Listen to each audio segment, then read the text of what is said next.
Pauwi na kami galing sa beach trip. Bilang naramdaman ko, nagka-problema ako sa brake, binobomba ko, naging spongy.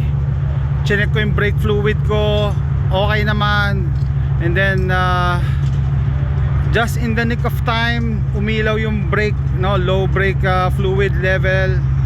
Ayan. Yung pala, meron akong leak. Hi guys, we have an emergency. Look, my brake is leaking. I was able to stop just in the nick of time, and I use my parking brake. Brake pads everywhere. Brake fluid everywhere. And now I'm being towed.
Is it secured?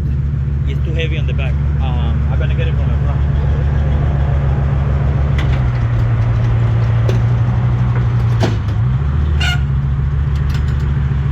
You got some weight. Okay, the tow truck guy said it's back heavy, so he needs to get me from the front, which I need to turn the car around without any brake. So I'm gonna use my emergency brake before I hit the main road. Nangyari yan, naging spongy yung brake. Kala ko may air lang yung ano ko, line, brake line. So sabi ko, sige, as long as walang traffic, wala tayong problema, makakauwi tayo. Ang problema, all of a sudden biglang umilaw na yung brake. Sabihin low level, talagang totally nawalan ako ng brake. So sakto, naitabi ko na siya. Nandito na ako sa Shell gas station. Emergency brake na ginamit ko. Up. Okay, just getting it from the front.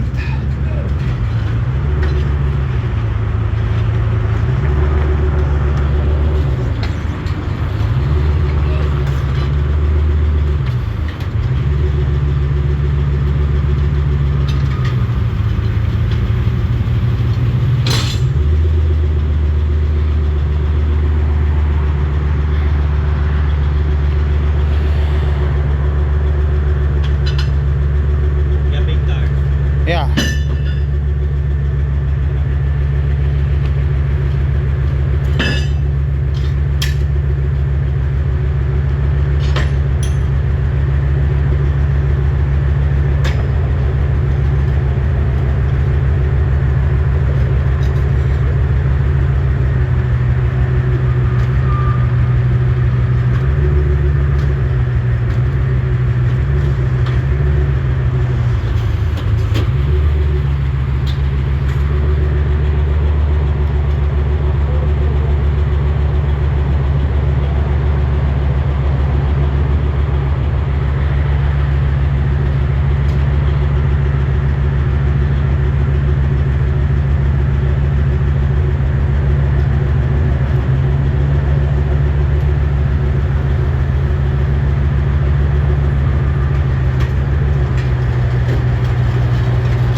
Alright, we're home. Thank God. 10:30 p.m. So we're just gonna park the Expedition here.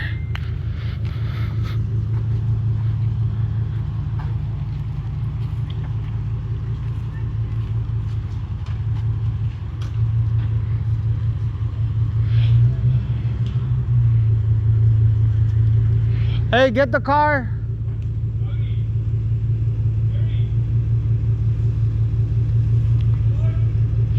More to the right. You can go to the gutter. Get it up the gutter. Get it up.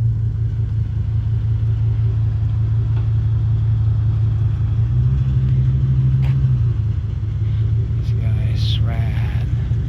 More. Okay. Okay, I think that's good. You can forward a little bit. Forward a little bit.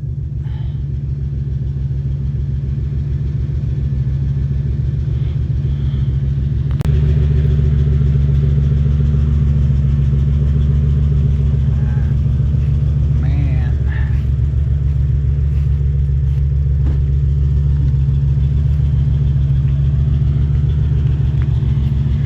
Good? Yeah.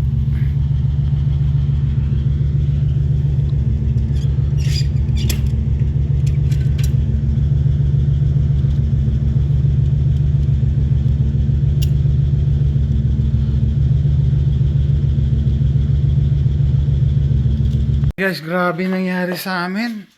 Anong kinilabot na nakakatakot kasi nawalan nga kami ng preno, no? So ganito yung nangyari. Nag-stop kami sa Texas City. Yan yung pagkalabas mo ng Galveston, Texas City na. Kasi sabi namin kakain tayo, no? Sarap ng kain. Kumain kami ng seafoods, no? Pagkatapos namin sabi ko doon sa pamangkin ko kay BJ, sige, mauna na kayo. Sa Beaumont sila eh. Kami sa Houston kami. Mauna na kayo kasi magpapagas pa kami. So, ginawa ko, nagpagas ako. Okay? Nung nagpagas na ako, nag-full tank nga ako eh. Nagda-drive na ako. Sabi ko parang ang dilim ng harap ko. Di nakatapat kami doon sa isang kotse. Sabi ko, meron ba akong ilaw sa headlight sa kanan? Parang wala. Sabi ng miss ko, meron. Hindi namin ma-distinguish. Sabi ko, hindi. Siguraduhin na lang natin.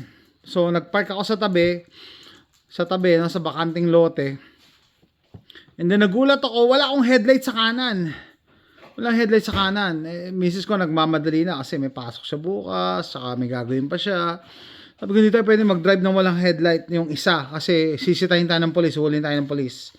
So sabi ko, i-search mo sa internet kung saan yung pinakamalapit na AutoZone or Walmart para makabila kang bumbilya. Malamang bumbilya lang. Hopefully bumbilya lang. Hey, bring it inside, JM. The cooler is outside. The whole thing. Carry it. And then So, yun. Saktong-sakto. Kung saan ako nag-park, may nakita kami O'Reilly. Auto parts store din yun eh. So, tatawid lang. No? Sabi ko, coincidence ba to? Kung kailan kailangan mo ng auto parts store, andyan lang, oh. Ang problema ito, nung tatawid na ako, may naramdaman ako sa preno. Parang naging sluggish yung preno, parang foamy, ano ba yan? Hindi ganong kumakagat. Tapos, nung nagpunta na ako doon sa auto parts store, pinalitan ko yung bulb, umilaw, o di, kala ko solve na yung problema. Nung magbabaking na ako, ayaw umatras ng kotse. Walang preno nakaangat na. Tapos binomba ko yung brake. Umandar, no? Tapos parang may naramdaman nga ako doon na ingay doon sa part na yun sa part ng side na yun ng gulong So akala ko nag-i-stick lang yung preno kasi hindi pwedeng pudpud ang preno kasi pinalitan ko lang siya 3 weeks ago So pero after ko siyang mapalitan, ito ang kicker dyan. May natutunan tuloy ako Ang galing nung nag-tow sa amin Meksikano. Ang dami ko natutunan sa kanya. Kasi sabi ko, ba't ganito nangyari? Ayan, explain niya sa akin. So, ganito yan, no? Nung pinalitan ko pala yung preno, 3 weeks ago, about 3 or 4 weeks ago, maingay yung preno. So, nireklamo ko yan sa seller sa eBay. Sa eBay ko binili. No? Sabi niya, ano lang yan, syempre ganyan daw pagka preno, maingay. pag napudpud na yung initial coating niyan, hindi na yan iingay. Pero nirefund niya ako, ewan ko bakit niya ako nirefund, no? Yung pala talaga substandard yung preno na binigay niya sa akin. Kaya akala ko, no, naka-jackpot ako kasi libre yung preno. Tapos, although maingay nga lang, sabi ko sa miss ko, kinumplain niya na yan eh. Ba't maingay preno mo? Eh, maingay lang yan kasi, bago. Baka pag napudpud na ng konti yung coating, tatahimik na. Pero ilang linggo na, no, hindi pa rin nawawala yung ingay. Kaya akala ko, okay lang, gamitin ko muna. Saka ako na lang akala ko kasi makapal pa. So, anong nangyari dyan? Ganito daw. Sabi, ang explanation sa akin ng tow truck driver, habang nagdadrive kasi, kinakausap kami. Ganito nangyari dyan. Bumigay yung brake caliper. Yung buong caliper mismo bumigay, kaya doon nag-leak ng brake fluid. Tapos, yun nga, sabi niya, may naramdaman ka ba ingay? Sabi ko, oo, nung nandun ako sa Texas City, may konti akong akala ko, nag-stick lang yung preno. Yung pala, ganun, bumigay yung buong brake caliper. Kasi, sabi ko, bakit ngayon? Ba't ngayon lang nangyari? Sabi niya, it's bound to go. No? It's just so happen na nag-drive kayo papuntang Galveston, kaya medyo malayo, long drive, kaya talagang nagamit. Sabi ko, blessing in disguise na rin pala kasi sa amin nangyari. Kasi pag hindi kami umalis ngayon, gagamitin ng anak ko to bukas yung expedition bukas. Bala ko sa kanya ipagamit yung expedition bukas Okay? Kasi yung Sentra, naayos ko na kaso hindi ko pa na-align. So, imagine niyo kung nangyari to sa anak ko. Nako, nakakatakot. Bakit? Kasi ganito, nung umalis na kami sa O'Reilly, naayos ko na yung headlight, may ilaw na. Sabi ko, nagiging sluggish yun, natataranta ako. Meron akong OBD reader. Chinek ko, walang code ang kotse. Walang code. So, tas tinignan ko yung level ng brake fluid, puno. Ando na kami sa O'Reilly, no? Tapos sabi ko, i-google mo, baka meron lang air yung brake line. Baka may hangin, baka hindi ko na bleed last time. So, binobomba ko talaga. Pero, minsan kumakagat, no? Minsan hindi. Pero nang nag-drive na kami, kumakagat na. So, nung nasa highway na kami, sabi namin, miss ko, takot na Sabi niya, dito ka lang sa mabagal. So, dito ako sa extreme right. Tapos, sabi ko, parang pa rin. Sluggish pa rin yung preno. Yun, parang foamy. Basta, hindi makapit. Sabi niya, sige, mag-hazard tayo. So, nag-hazard kami. Tapos, blessing in disguise na rin dahil kumain kami. No? Gabi na, 8:30 na Maluwag na yung daan, no? Hindi na traffic. So, smooth lang. Kahit mahina ang preno mo, okay lang. Kasi, pagka kita mong nag-slow down yung harap, mag-minor ka lang din. Ganon. No? Ito ang problema. So, ang bahay namin is around 53 miles pa Layo pa yon. 53 miles is more than an hour pa yon, no? Nung nakasampa na kami sa 41 miles, so more than 10 miles na yung tinakbo, biglang umilaw yung brake. Nakalagay doon, fluid level low. Ang ginawa ko, umexit agad ako, hindi na ako nag-isip, buti ganun. No? Pag exit ko, buti hindi rin traffic sa baba. Kasi hindi ako ganong gumamit ng preno Tapos sumampa na ako, pumasok na ako sa Shell gas station. Tapos sabi ng miss ko, dito lang, ka na preno? Sabi ko, hindi, doon tayo sa tapat mismo ng pinto. Sabi, dire-diretso pa rin yung kotse, ayaw huminto. Doon ko ginamit yung emergency brake, yung parking brake. Sakto. So, kaya sabi nung tow truck driver, hindi ko alam kung ano sira ng kotse mo nung nadaanan kita Kasi nung tinitingnan daw niya, ang ganda daw ng pagkakapark ko, saktong-sakto. So, wala daw siya makita. Hindi naman daw flat yung gulong ko. Kaya miracle daw paano ako nakapark ng ganun. Sabi niya, tsaka maganda rin daw, blessing na rin daw na hindi ko alam yung diferensya. Kasi kung alam ko na bumigay yung preno or zero brake ako, baka daw nagpanic ako. Oo nga, no. Actually, misis ko nagpapanik na Nire-report ko sa kanya na sluggish yung preno Oh, wow, talaga, sabi ko, grabe, miracle nga. Tapos ito pang isang miracle, no? Nung nando kami sa Shell, tumitingin ako ng DOT4 na brake fluid. Wala, meron sila DOT3. So, misis ko, tinatanong, anong gagawin natin? Sabi ko, hindi, mag-isip muna ako. Dahil empty yung brake fluid, lalagyan ko muna. Tingnan ko kung magkakaroon ako ng brake, aandar tayo. Tapos, yun ang plano ko. Aandar tayo, tapos i-refill ko ulit. Tapos may nakita akong malayo na gas station sa kabilang kaalye. Naglakad ako. DOT 3 din ang brake fluid nila. No? Imagine niyo kung may DOT 4 doon. Di malamang nag-drive ako. Tapos ang pinakamalapit ng AutoZone is 0.5 miles, kalahating milya. Malayo yun kung lalakarin. And so, ang ginawa namin, tinawagan namin yung anak ko, si JM. Sabi ko, dali mo yung Explorer. Tapos, bumili ka ng DOT 4 na brake fluid sa Walmart. Yan, nakikipagtalo pa sa akin eh. Sabi ko, tignan mo muna yung auto parts store dyan sa malapit. Sabi niya, magsasara na daw eh. Sabi ko, kung tumakbo ka na ngayon. Tapos sabi ko, magdala ng duct tape. Akala ko yung linya lang, may tumatagas yung linya, no? So, yun ang una kong, so, ang plano talaga is, sunduin kami ni JM, bumili siya ng DOT 4, low down ko yon, kung merong tumutulo, papasakan ko lang hanggang makarating kami sa bahay. Eto ka, bigla na lang may huminto sa amin na truck, na pickup truck. Malaking pickup truck yung dually. Hindi ko alam na nagtotow siya, no? Kasi automatic pa yung likod niya na ganun tumutupi eh. Sabi niya, anything wrong? Sabi ko, my brake fluid is all over my tire. I'm leaking brake fluid, ganyan. So, ganyan. Pinakita niya sa akin yung video. May nasusunog na kotse sa highway.